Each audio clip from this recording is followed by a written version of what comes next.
Hi everybody, Jenny Kae Parks, Ask Jenny Kae. So I am on part 2 of my showing you guys how I starch, trying to reach starchy goodness. I've mentioned that a few times. I got some questions, so I thought I'd post a video about it.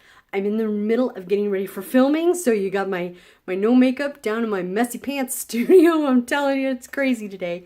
But I wanted to talk about it while I was in the process of doing it. Starching it is something that I do, starching the fabric is something that I do for every time that it's going to go on camera, because the high definition cameras, it just works so much better to do it. So I've already done my preparation of the fabric. I've already wet it down really well and sprayed it with starch and let that soak in. My fabric is still damp. I've got my iron heated up as hot as it'll go, and I'm ready to take the next step. So I'm going to move the camera down and you guys can see, watch what I'm doing and check it out. Let me know if you have any questions. Hang on here.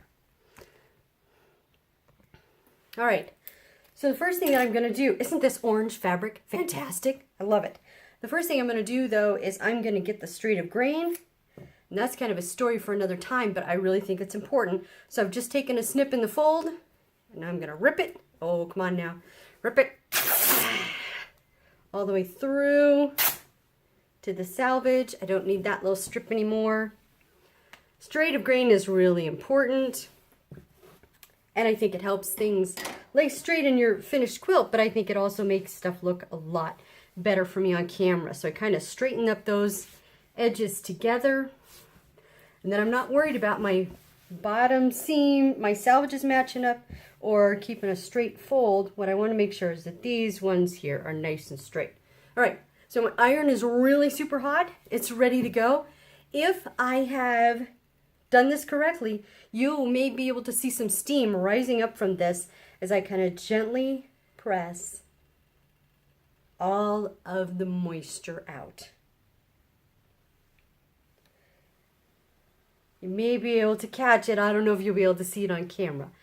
So I don't always starch for every project I'm doing, but I do starch if it's going to be on camera. Now you may say, Jenny, who has that kind of time? I'm in a hurry. I want to get done. Do I really need to do that? And I would say absolutely not. You do not need to do this every time. Where I would do it is if you're working with templates or triangles. Templates or triangles can be tricky if you have to like write down on your mark on your fabric where you're going to go and what you're going to do, you know, exactly the lines you're going to cut around. I would definitely starch. I just think it gives you better results. But then, you know, you work in the way that's going to work best for you. You find what's going to work best for you to figure it out. That's what works really well for me, and I find I get very good results when I have actually starched it. So I don't know if you caught some glimpses of the steam coming up. I can certainly feel it with my hand on my homemade ironing board here. And I just keep moving down till I get to the end of the fabric. Again, I don't care. My salvages are obviously off, but that's all right because my green line is on. Woohoo! And so it's going to look really nice that way. But that's how I get nice starchy goodness. You can feel there's a stiffness to the fabric.